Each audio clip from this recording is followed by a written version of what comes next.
Hello, class 4. I'm here now writing, this video is to explain how you're going to do your reading and your writing task for today.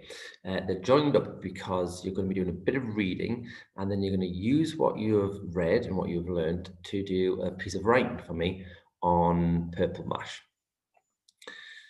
So we're going to go back to predicting, which is what we did a little bit of last week.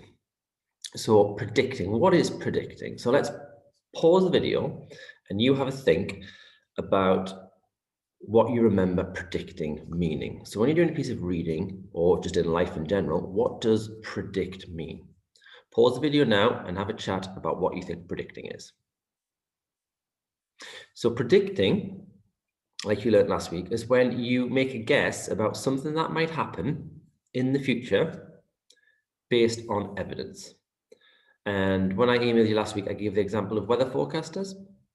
They look at what's happening in the sky, what's happening now, what evidence they've got. They look at the clouds, look at the wind direction, and then they try and guess what's going to happen in the future so they can tell people what the weather's going to be like. So for later on tonight, there's a weather warning for snow again, so fingers crossed for snow. They guess that there might be snow later because it looks like it's going to happen from what they see in the sky and on their radars. You predicted, looking at the front cover of Wild Robot, what you think might happen in the story based on the illustrations and the words. So Wild Robot, but it's going to be a story about a robot. Maybe it's living in the wild. We've got some trees, we've got some rocks, we've got the sea, we've got some there's seals and creatures in the sea. So you predicted what might happen. Then we read a bit and you knew that one of the chapters was called The Otters. So you made a prediction of what might happen in the chapter about the otters. Now you know it's called The Otters, so there's probably going to be some otters involved. So that's how you make predictions. You have a look at what evidence you've got, and then you predict what might happen in the next part.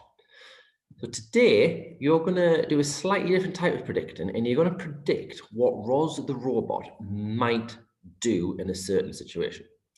So your task is to write a diary entry about what Roz might say. Now, she's a robot, so she's not going to write a diary, but she might create some kind of log in her computer system about all the events that have happened to her. And that's exactly what you're going to do. You're going to pretend you are Roz, and you're going to use evidence from the text to write a diary or create a log for her computer system about all the things that have happened to her so far on the island. It has to be events from the story. You can't just make up stuff from the island. It's not a creative writing task. You have to use evidence from the text. So what has happened to her so far? If you can't remember, because I can't, it's a bit of a challenge, you're going to have to go back to the text to have another little bit of a read through and see what's happened. You haven't got the book at home, but you have got the YouTube videos of me reading the story. So I suggest you just listen to the 10 chapters that we've had so far and just make some notes. What happened first? What happened after that? What happened after that? Make some notes about all the events that happened to her. And then you can write a diary that would start, Dear Diary, today, first, this happened. You can use different adverbials you've learned.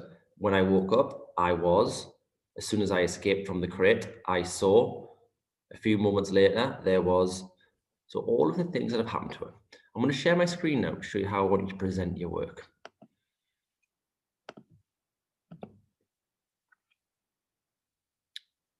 So to do your work, you need to go into Purple Mash. And when you log into Purple Mash, you'll have an alert or a to-do for the robot diary. And when you open it up, you will have this screen here. Use this template to plan your diary. Remember to pretend you are the robot and write in the first person. So you're not writing Roz did this, Roz did that. You're pretending you are the robot. That means it's the first person. You said, I did this, I did that. And the past tense because you're writing about things that happened in the past. So click OK. I'll just close that checklist for now. We'll come to that at the end. So you've got 1, 2, 3, 4, 5, 6 boxes. Each box is going to be a different event from Roz's life so far on the island. So the first thing you're going to want to do is you're going to want to add a picture. You can put a title, you can name My Diary, whatever you like to do. You can put your author, that's the person who's writing this, that would be your name. And then your first box, so what the first event that happened to Roz. So you are predicting what she might say. You're putting yourself in the role of Roz and you're predicting what she might say in her computer log about her event so far. So let's have a look at what pictures. I've uploaded some to a gallery, so you've got plenty to choose from. So here we go. We've got a picture of a broken robot. We have a picture of some cliffs. We've got a picture of a crab, a woodland. We've got a picture of a mountain. We've got a picture of some otters, some pine cones and pine needles. We've got some rocks with waves, and we've got a crate. Oh, and the sun. These are all events from the story so far. If you listen back to it, like I said on the YouTube videos, you will find all of these items in the story at some point. Because it's my first box, I'm going to write about the first thing that happened. So when she was on the island, the first thing when she got activated accidentally by the otters, the first thing that happened was she woke us up and she found herself in a crate. So I'm going to choose that crate and I'm going to make it a little bit smaller. Okay, so let's choose the crate. Choose crate. So there you go. I've got a picture of a crate in that first box. Okay. So now I'm going to write my diary entry. So first of all, she woke up in the crate. And now I remember from the story that she was all tied up and she was cramped inside. And then she hatched like a bird hatches from an egg. So my first box would be all about her waking up and breaking out of the box. So I would use my front adverbials and it would look like this. When I woke up, I found myself trapped in a crate with my limbs tied. I found myself trapped in a crate with my limbs. Now they were tied together, and the word that the author used, the word that Peter Brown used was bound, with my limbs bound together. So she's all tied up. Full stop. Now I want her to get out of the crate, so I'm not finished yet. I'm going to put another sentence. When I woke up, I found myself trapped in a crate with my limbs bound together. With all my strength, good sentence starter there, I managed to break the bonds and hatch from my shell. She's not really in a shell, but she describes the crate as being her shell. So when I woke up, I found myself trapped in a crate with my limbs bound together. With all my strength, I managed to break the bonds and hatch from my shell. So that's the first event done. So now we move on to the second box. So what happened after that? What happened after that? We've got the bits of robot lying around. We've got cliffs again. Let's have a look. So she hatched out of the crate, and then I think I'll go back to the text to check here. So I can go back to the text. I can have a look.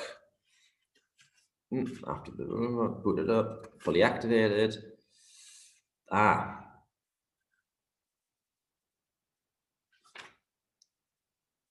So she warms herself up by the sun, and then she sees the otters. So I might want to put the sun as my next one. If you think that you'd rather not do the sun, and you just miss that bit out and go straight just her seeing the otters, go to the otters. It doesn't matter because you've got 1, 2, 3, 4, 5, 6, 7, 8, 9, 10 images, and you've only got 6 boxes.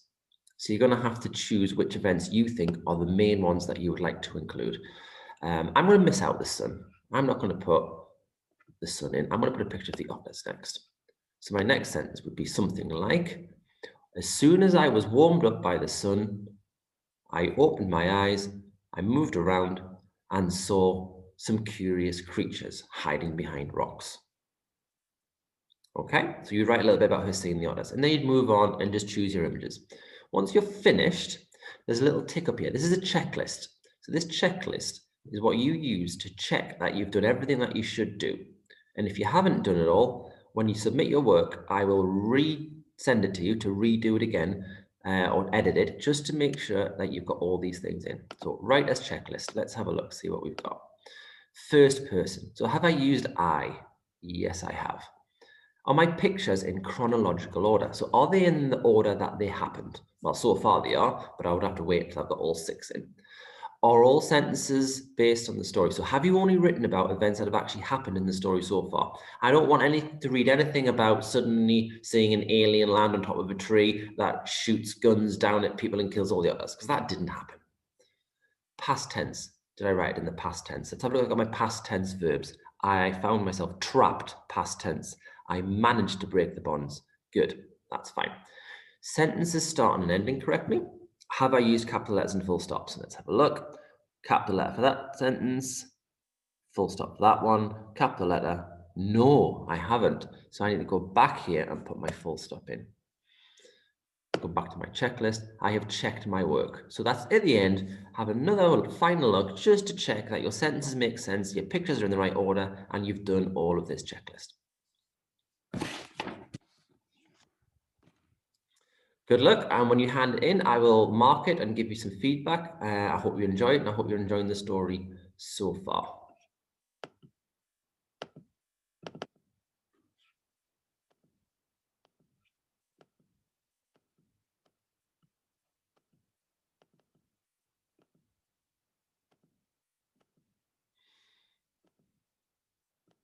Video's still on because I can't quite figure out how to stop it. There we go, stop share.